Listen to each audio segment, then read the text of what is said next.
저는 40을 넘기면서 인생을 되돌아보게 되었어요. 소주 한 잔이 사람을 취하게 하는 게 아니라 그 술잔 속에 스며든 마음의 떨림이 진짜 위험하다는 걸 깨달았죠. 그건 노골적인 욕망이 아니라 무해해 보이는 순간에 불쑥 피어오르는 불꽃이에요. 이 이야기가 여러분의 마음에 닿는다면 채널 구독 버튼을 눌러주세요. 우리 함께 밤늦게 소주 한 잔 기울이며 속 깊은 이야기를 나누는 친구가 되어봐요. 지은이와 저는 서울에서 대학 시절부터 친구였어요. 그때 홍대는 젊음의 꿈이 가득한 곳이었죠. 우리는 작은 포차에 앉아서 소주를 들이키며 밤늦게까지 웃고 떠들었어요. 지은이는 가벼운 곱슬머리와 환한 미소, 그리고 호탕하게 술을 따르는 모습이 매력적이었죠. 저는 좀 조용한 편이었지만 지은이와 술을 마실 때면 또 다른 인생을 사는 기분이었어요. 첫사랑의 어설픈 추억부터 이루지 못한 꿈까지 우리는 모든 걸 털어놓았죠. 모르겠어요. 아마 소주가 우리를 더 가깝게 만들어준 것 같아요. 보이지 않는 끈처럼요. 그러다 우리는 졸업하고 각자 길을 갔어요. 저는 관악구 공무원인 민호와 결혼했죠. 민호는 소주 냄새만 맡아도 얼굴이 벌겋게 달아오르고 눈을 감으며 쓰러질 것 같은 사람이에요. 민호는 착했어요, 정말로. 하지만 좀 무미건조했죠. 마치 삶을 기록하는 수첩처럼 모든 게 제 시간에 제자리에였어요. 지은이의 남편 태우는 달랐어요. 그는 건설 엔지니어로 키 크고 목소리 낮은 술을 물처럼 마시는 사람이었죠. 어느 날 저녁 그는 소주 2병을 가볍게 비우고도 표정 하나 변하지 않았어요. 모르겠어요. 태우에게는 사람의 시선을 끄는 무언가가 있었어요. 처음엔 저와 지은이만 만났어요.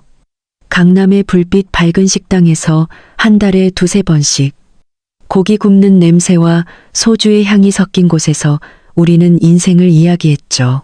깐깐한 시어머니, 아이 학원비, 남편의 사소한 버릇까지. 지은이는 웃으며 말했어요. 알아? 우리 남편 잠잘 때 이갈아요. 공사장 드릴 소리 같다고. 저도 민호 얘기를 했죠. 그가 옷을 지나치게 꼼꼼히 개는 모습이 짜증날 때도 있다고. 소주는 우리를 솔직하게 만들었어요. 모든 비밀이 나누고 싶은 이야기로 변했죠. 그러다 어느 날 우리는 남편들까지 불러 모았어요. 가로수길의 고깃집에서 고기가 지글지글 구워지고 소주잔이 조명 아래 반짝였죠. 민호는 콜라를 마셨고 나머지 셋은 소주를 들었어요. 태우는 공사장 이야기를 했어요. 비 오는 날 데드라인을 맞추느라 고생했던 일들. 그는 천천히 말했지만 그 말투가 사람을 끌어당겼어요. 모르겠어요. 아마 그가 모두를 배려했기 때문일 거예요. 심지어 콜라만 마시는 민호에게도요. 민호 씨, 괜찮아요? 소주 한 잔 시도해 볼래요? 태우가 농담했고 민호는 멋쩍게 웃었죠. 여러분도 이 이야기를 듣고 있다면 댓글로 여러분의 이야기를 나눠주세요. 우리 모두 한 번쯤 술잔에 취했던 적 있지 않나요? 이런 만남은 습관이 되었어요. 한 달에 한 번 젊음의 잔재를 붙잡는 의식처럼 모였죠. 태우는 늘 중심에 있었어요. 이야기하는 방식, 술 따르는 모습, 지은이 놀릴 때 크게 웃는 모습. 저는 태우를 더 눈여겨보게 되었어요. 그가 지은이에게 고기를 집어주고 아내를 다정히 바라보는 눈빛. 모르겠어요. 아마 지은이가 부러웠던 걸 거예요. 아주 조금이요. 민호는 달랐어요. 그는 조용히 앉아서 마치 방관자 같았죠. 저는 스스로에게 말했어요. 이건 그냥 스쳐가는 느낌일 뿐이라고. 소주가 저를 몽상에 빠지게 한 거라고. 우리는 친구였고 평범한 두 부부였어요. 아무 문제 없었죠. 하지만 지금 돌이켜보면 확신이 없어요. 그때부터 불씨가 타오르고 있었던 걸까요? 모르겠어요. 하지만 그 첫 번째 소주잔들은 그냥 술이 아니었어요. 저와 태우를 조금씩 가까워지게 한 촉매였죠. 우리는 여전히 웃고 떠들었고 서로를 존중했지만 무언가 달라졌어요. 이름 모를 떨림을 느껴본 적 있다면 좋아요를 누르고 채널 구독해주세요. 그리고 이 이야기 함께 이어가요. 제 이야기, 그 술잔의 이야기는 여기서 끝나는 게 아니에요. 이 모임은 우리 삶의 필수적인 부분이 되었어요. 계절이 바뀔 때마다 우리는 핑계를 대서 모였죠. 누군가의 생일이거나 그냥 주말 저녁에 시간이 날 때, 준비할 때의 설렘을 아직도 기억해요. 간단한 원피스를 골라 자신감을 느끼는 그 기분. 지은이가 항상 먼저 연락했어요. 이번 주말 어때? 스트레스 풀려고 소주가 필요해. 그러면 우리는 익숙한 고깃집에 모여 앉았죠.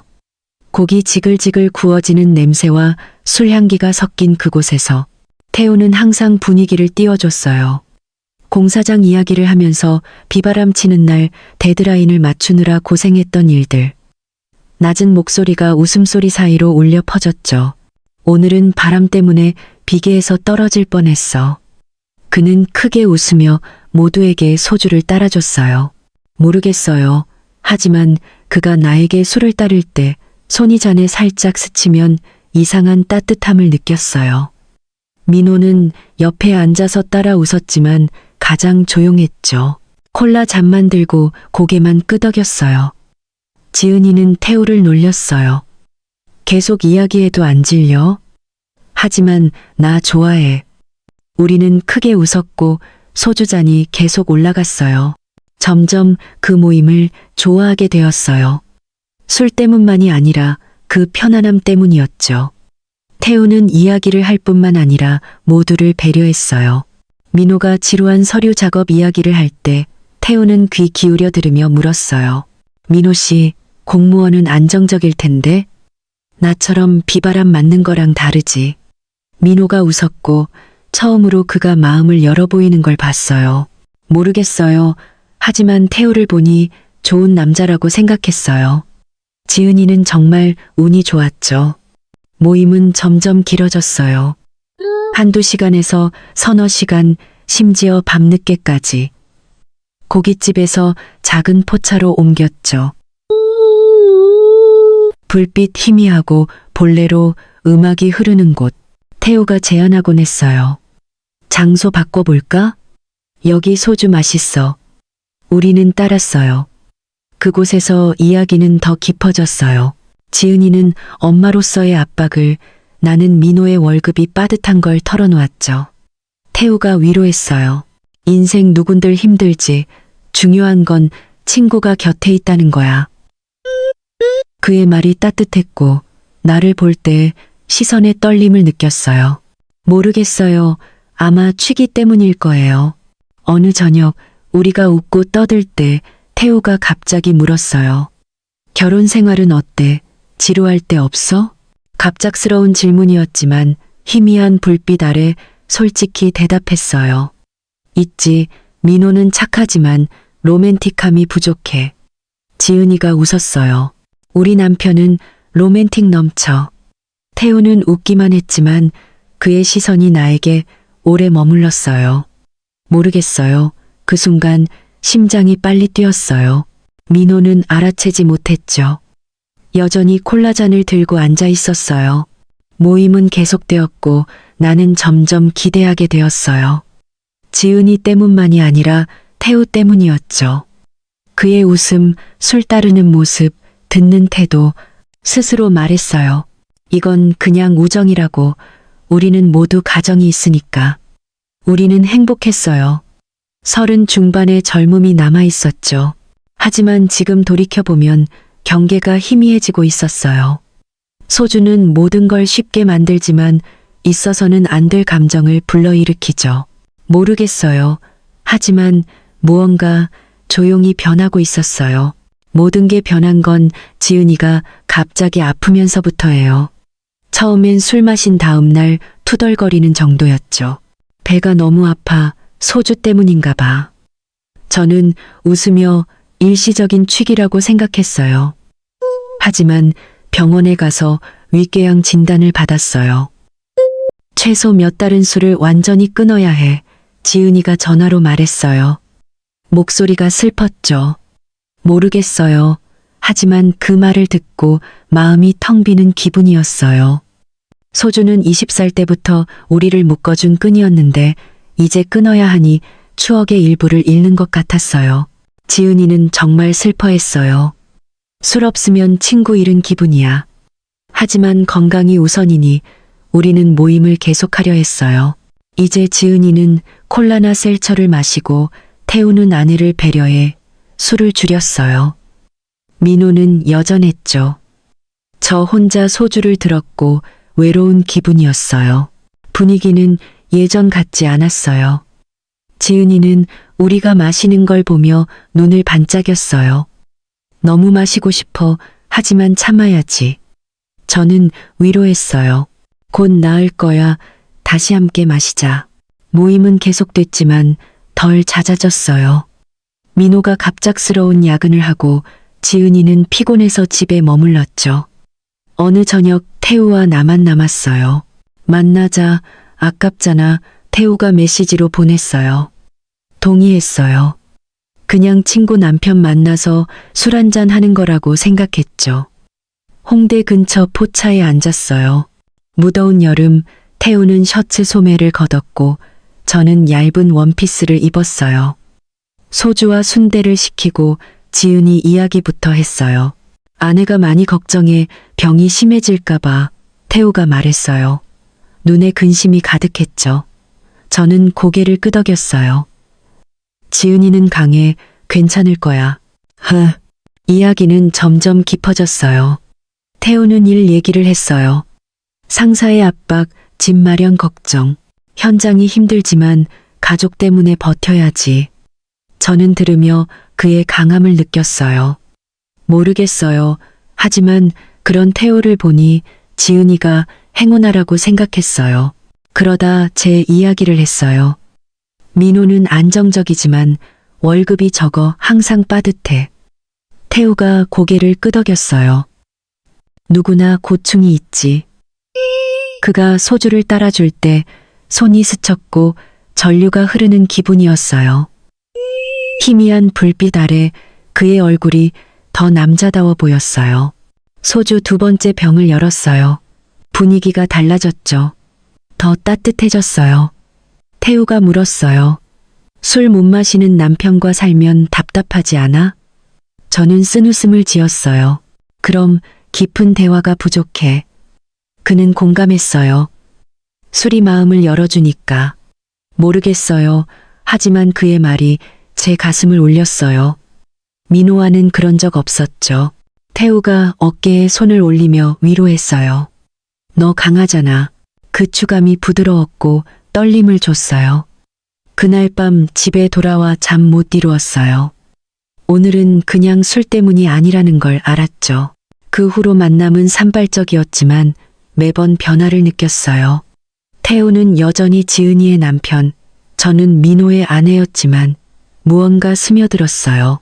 지은이는 조금씩 나아졌지만 술은 여전히 금지. 저는 스스로를 달랬어요. 그냥 친구라고. 하지만 마음이 흔들리기 시작했어요. 문틈으로 스며드는 바람처럼 태우와 나의 단둘 만남은 점점 잦아졌어요. 지은이는 아직 완전히 낫지 않았고 민호는 야근이 많았으니까요. 처음엔 지은이 안부를 묻거나 일상 스트레스를 나누는 거라고 스스로를 속였어요. 하지만 속으로는 달랐어요. 태우의 메시지, 오늘 밤 만나자, 그곳에서를 받을 때마다 심장이 빨리 뛰었어요. 모르겠어요. 하지만 그 느낌은 젊었을 때처럼 설렘과 유혹으로 가득했어요. 우리는 종로나 명동의 숨겨진 술집을 헤매었어요. 태우가 동료들과 다니며 알게 된 곳들이었죠. 여기 소주 맛있어. 사람들 잘 모르는 곳이야. 그는 웃으며 좁은 골목으로 이끌었어요. 네온 불빛 희미하고 고기 굽는 냄새와 술향이 섞인 그곳은 사적인 분위기였어요. 우리는 가까이 앉아 더 깊은 이야기를 나눴어요. 태우는 피곤한 현장 일, 상사의 압박, 아이 미래 걱정을 털어놓았어요. 지은이와 아이에게 더 나은 삶을 주고 싶지만 가끔 너무 지쳐. 저는 소주잔을 쥐고 들었어요. 그의 낮은 목소리가 나를 안아주는 듯 했어요. 저도 마음을 열었어요. 민호에 대해 착하지만 열정이 부족한 점을. 민호는 술 못 마시니까 깊은 대화가 적어. 가끔 외로워. 태우가 고개를 끄덕였어요. 알아. 술이 사람을 가까워지게 해주지. 그가 소주를 따라줄 때 손이 오래 스쳤고 따뜻함이 퍼졌어요. 모르겠어요. 하지만 그 순간들이 나를 떨리게 했어요. 우리는 밤늦게까지 웃고 떠들었고 집에 가서도 태우의 모습이 머릿속에 맴돌았어요. 어느 밤 이태원에서 모든 게 달라졌어요. 태우가 제안했어요. 오늘은 더 조용한 곳으로. 작은 술집에 앉아 소주를 앞에 두고 분위기가 무거웠어요. 그는 나를 봤어요. 요즘 피곤해 보이네. 저는 지은이 걱정을 말했고 그는 속내를 털어놓았어요. 두 번째 소주가 열리자 취기가 올랐어요. 태우가 머뭇거리다 말했어요. 사실 네 명이 처음 만난 때부터 너에게 끌렸어. 시간이 갈수록 그 마음이 커져. 저는 놀랐지만 제 마음도 같았어요. 나도 그래. 우리는 이게 잘못된 걸 알았지만 저항할 수 없었어요. 태우가 제 손을 잡았어요. 우리는 안 돼. 하지만 멈출 수 없어. 그의 손은 따뜻하고 거칠었어요. 현장일 때문이죠. 저는 녹아내렸어요. 우리는 술집을 나와 택시를 타고 모텔로 갔어요. 차 안에서 손을 놓지 않았고 심장이 미친 듯 뛰었어요.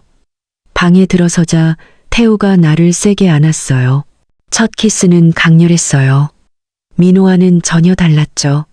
그는 내 옷을 천천히 벗기며 피부를 만졌고 저는 떨렸어요. 너 너무 아름다워. 그는 속삭였어요. 저는 그의 몸을 탐험했어요. 넓고 강한 몸. 우리가 하나가 되자 그의 크기가 민호보다 훨씬 컸어요. 처음엔 아팠지만 태우가 부드럽게 천천히 기다릴게. 점점 고통이 사라지고 전에 없던 깊은 쾌감이 밀려왔어요. 저는 신음하며 그의 이름을 불렀고 몸이 떨리며 절정에 올랐어요. 그 후 우리는 서로를 안고 누웠어요. 땀이 흘렀죠. 태우가 제 머리를 쓰다듬었어요. 이건 잘못이지만 후회 안 해. 저도 그랬어요. 죄책감이 밀려왔지만요. 집에 가서 민호가 자는 걸 보니 마음이 복잡했어요. 그 밤은 모든 걸 바꿔놓았어요. 우리는 선을 넘었고 돌아갈 길이 없었어요. 모르겠어요. 하지만 그 충동적인 결정은 위험한 길을 열었어요. 소주는 촉매였지만 감정이 진짜 삶을 바꾸는 거였어요. 모텔에서의 그 밤 이후 저와 태우는 소용돌이에 휘말린 듯 했어요. 잘못인 줄 알았지만 그 강렬한 감정이 이성을 압도했죠. 그의 메시지 오늘 밤 그곳에서 는 제 심장을 마구 뛰게 했어요. 민호 몰래 비밀 핸드폰을 샀어요. 태우와 연락하기 위해서요. 짧은 문자 한 줄도 저를 소녀로 만들었죠. 모르겠어요. 하지만 그 느낌은 달콤하면서도 위험했어요. 비 오는 밤에 소주를 마시는 것 같았죠.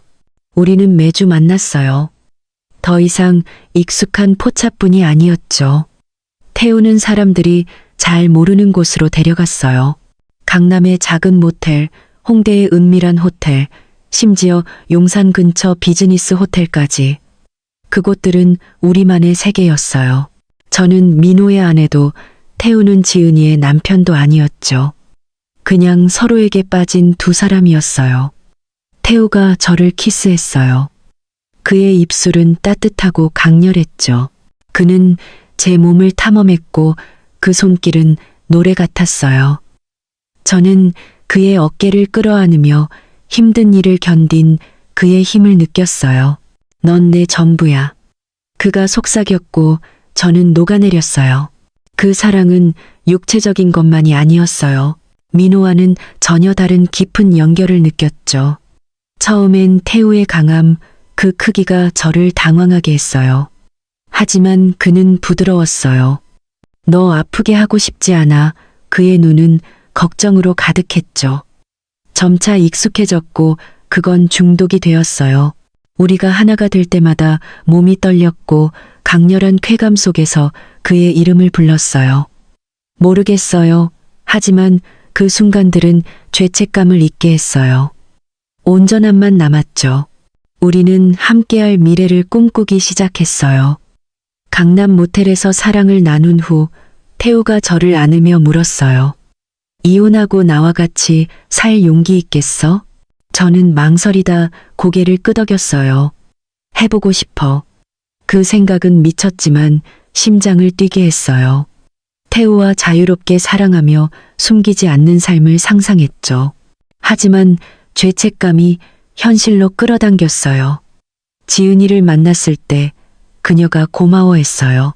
내가 아플 때 태우 곁에 있어줘서 고마워. 그 덕에 더 밝아졌어. 제 가슴은 칼에 베인 듯 했어요. 민호도 말했죠. 요즘 네가 더 생기 있어 보여. 좋아. 저는 어색하게 웃었지만 죄책감이 넘쳤어요. 우리는 더 대담해졌어요. 한 번은 한강 공원에서 달빛 아래 맥주를 마셨어요. 시원한 바람이 불고 태우가 제 손을 잡았어요. 너랑 영원히 있고 싶어. 그 말이 저를 녹였지만 두렵기도 했어요. 들킬 위험을 알았지만 감정이 너무 강했죠. 또 한 번은 노래방에서 태우가 사랑은 아무나 하나를 불렀어요. 저를 똑바로 보며요. 그 가사는 우리 마음을 대변했고 저는 깊이 사랑에 빠졌음을 알았어요. 모르겠어요. 하지만 만날 때마다 더 깊이 빠져들었어요. 끊을 수 없는 술에 중독된 것처럼 죄책감은 점점 무거워졌어요. 집에 돌아와 민호가 자는 모습을 볼 때마다 내가 뭘 하고 있는지 자문했어요. 지은이는 저를 절대적으로 믿었는데 저는 그녀를 배신했죠. 하지만 멈출 수 없었어요. 태우는 제 답답한 삶의 빛이었고 그를 잃고 싶지 않았어요.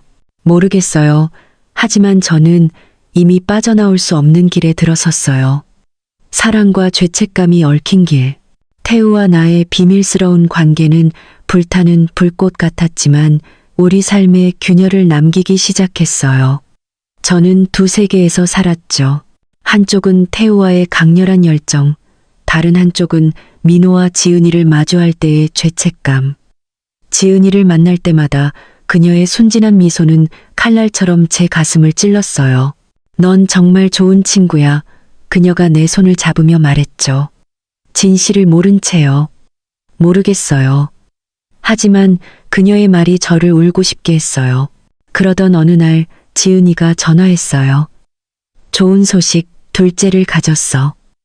그녀의 목소리는 행복으로 가득했지만 저는 찬물을 끼얹은 기분이었어요.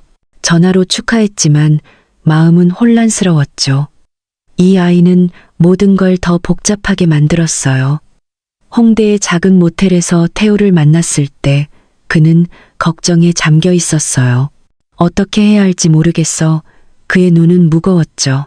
지은이가 나를 필요로 하지만 너와도 함께 있고 싶어. 저는 고개를 끄덕였지만 죄책감은 가슴을 짓누르는 돌덩이 같았어요. 모르겠어요. 하지만 그 아이를 생각하니 내 행동의 결과를 깨달았어요. 우리는 계속 만났지만 분위기가 달라졌어요. 태우는 더 조용해졌고 지은이와 큰딸 수진 이야기를 자주 했어요. 수진은 이제 10살이야. 아빠가 필요해. 그의 목소리는 괴로움으로 가득했죠. 저는 위로하려 했어요. 방법을 찾아볼게. 하지만 속으로는 모든 게 흔들리고 있음을 알았어요. 우리는 몰래 만났지만 사랑을 나눌 때 어색함이 느껴졌어요. 태우는 여전히 부드러웠고 그의 품에서 떨렸지만 그의 눈에는 근심이 더해졌어요. 모르겠어요. 하지만 그를 잃을까 두려웠어요. 그러다 위기가 닥쳤어요. 강남 모텔을 나설 때 민호가 전화했어요. 그의 목소리는 차가웠죠. 지금 집에 와. 할 얘기 있어. 심장이 멎는 듯 했어요. 집에 들어선 이민호가 소파에 앉아 있었고 앞에는 사진 몇 장. 저와 태우가 모텔을 드나드는 모습이 선명했어요. 이게 뭐야? 그가 이를 악물며 물었고 눈은 붉었어요. 더 이상 거짓말할 수 없었죠. 미안해. 저는 눈물을 흘리며 중얼거렸어요. 민호는 사진을 바닥에 던졌어요. 왜? 내가 뭘 잘못했어? 그는 울었어요. 단단한 남자가 어린아이 같았죠. 모르겠어요. NH인 그 순간 제가 쌓아온 모든 게 무너졌어요. 저는 모든 걸 고백했어요. 태우를 사랑한다고. 민호는 고개를 저었어요. 안 돼. 너 떠날 수 없어. 용서할게. 하지만 그럴 수 없다는 걸 알았죠. 그는 제 핸드폰을 확인하고 어디 갔는지 누구 만났는지 물었어요. 제 삶은 우리 같았어요. 같은 시각 지은이도 아는 사람 통해 진실을 알았어요. 그녀는 떨리는 목소리로 전화했어요. 왜 나한테 이렇게 했어? 저는 만나지 못하고 전화로만 사과했어요. 의도한 게 아니야. 내가 잘못했어. 하지만 지은이는 전화를 끊었고 20년 우정이 깨졌음을 알았어요. 모르겠어요. 하지만 모든 걸 잃은 느낌에 숨이 막혔어요. 태우도 압박에 시달렸어요. 지은이는 충격으로 위궤양이 재발해 병원에 입원했어요. 그는 메시지로 지은이 상태가 안 좋아 어쩌지 모르겠어. 저는 그가 멀어지는 걸 느꼈어요. 우리는 더 은밀히 만났지만 짧은 순간뿐이었죠. 한강 근처 작은 술집에서 태우가 제 손을 잡았어요. 너 사랑하지만 지은이와 아이를 버릴 수 없어. 그 말은 칼 같았어요. 저는 고개를 끄덕였지만 가슴이 찢어졌어요. 모르겠어요. 하지만 우리는 피할 수 없는 갈림길에 서 있었어요. 모든 게 드러난 후 저와 태우의 삶은 폭풍에 휘말린 듯 했어요. 지은이는 위궤양이 심해져 병원에 입원했어요. 저는 병원에 찾아가 무릎 꿇고 사과했지만 그녀는 저를 보지 않았어요. 넌 내 절친이었어. 어떻게 그럴 수 있어? 지은이의 떨리는 목소리는 고통으로 가득했죠. 저는 대답할 수 없었고 눈물만 흘리며 고개를 숙였어요. 20년 우정은 산산조각 났어요. 모르겠어요. 하지만 세상이 저를 외면한 기분이었어요. 집에서 민호는 완전히 변했어요. 더 이상 무뚝뚝하지만 선한 남편이 아니었죠. 매일 제 핸드폰을 확인하고 어디 갔는지 누구 만났는지 물었어요. 오후 3시에 어디 있었어? 누구랑? 그의 목소리는 차갑고 눈은 의심으로 가득했어요. 설명하려 했지만 그는 듣지 않았어요. 한 번은 문을 잠가 밖으로 못 나가게 했어요. 그놈과 다시 못 만나게 할 거야. 민호가 소리쳤고 저는 침묵할 뿐이었어요. 모르겠어요. 하지만 제 삶은 이제 감옥 같았어요. 제 죄책감이 저를 가둔 감옥. 태우도 압박을 받았어요. 지은이는 약했지만 그를 꽉 붙잡았어요. 나와 아이들을 버리지 마. 그녀는 울며 수진과 뱃속 아기를 언급했어요. 양쪽 부모님도 나섰어요. 지은이 어머니는 집에 와서 태우를 꾸짖었어요. 아내에게 어떻게 그럴 수 있니? 민호 부모님은 저에게 전화해 가정을 지켜라고 설득했어요. 저와 태우는 만남을 줄였고 몰래 문자만 보냈어요. 명동 근처 작은 술집에서 그가 제 손을 잡았어요. 너 사랑하지만 수진과 아기 그들을 버릴 수 없어. 그 말은 제 가슴을 찢었어요. 저는 붙잡으려 했지만 태우는 점점 멀어졌어요. 어느 밤 메시지로 그가 말했어요. 미안해. 가족을 선택해야겠어. 지은이가 나를 필요로 하고 아이들이 아빠를 잃으면 안 돼. 메시지를 읽으며 눈물이 화면에 떨어졌어요. 모르겠어요. 하지만 세상이 무너지는 기분이었어요. 그를 잃었고 지은이를 러스터요. 그리고 이제 저 자신마저 잃었죠. 전화해서 애원했어요. 나를 떠나지 마. 하지만 태우는 답하지 않았어요. 그의 마지막 메시지는 짧은 사과였어요. 정말 미안해. 집에서 저는 이혼을 요구했어요. 민호, 우리 더는 못해. 너 사랑 안 해. 하지만 민호는 고개를 저었어요. 안 돼. 놓지 않을 거야. 너 마음 바뀔 거야. 그는 더 엄격히 감시했어요. 밖으로 나갈 때마다 따라갔고 가방을 확인하고 심지어 마트 직원에게 제가 뭘 샀는지 물었어요. 숨이 막혔어요. 새장 속 새 같았죠. 모르겠어요. 하지만 모든 걸 잃었음을 깨달았어요. 사랑, 우정, 자유, 이별을 받기 위해 태우는 지은이 곁에 남았어요. 그녀가 점차 나아졌고 아이들 때문에 다시 시작하려 한다는 소식을 들었어요. 저는 갇혀 있었죠. 민호는 용서하지 않았지만 놓지도 않았어요. 매일 밤 잠 못 이루며 태우와 함께했던 소주 잔, 그의 눈빛. 우리가 하나였던 순간을 떠올렸어요. 모르겠어요. 하지만 너무 멀리 와버렸고 이제 남은 건 고통뿐이었어요. 시간이 흘러 저는 이제 50살이 되었어요. 지난 세월은 긴 꿈 같았고 저는 제 삶에 갇혀 있었죠. 민호는 여전히 곁에 있지만 사랑은 없어요. 그냥 한 지붕 아래 사는 습관일 뿐. 그는 간수처럼 저를 감시했어요. 매일 물었죠. 어디 갔어? 누구 만났어? 언제 돌아와? 핸드폰은 검사당했고 위치는 앱으로 추적되었어요. 모르겠어요. 하지만 이 삶은 보이지 않는 감옥 같았어요.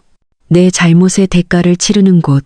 이제 지은이와 태우 소식은 지인들을 통해 들었어요.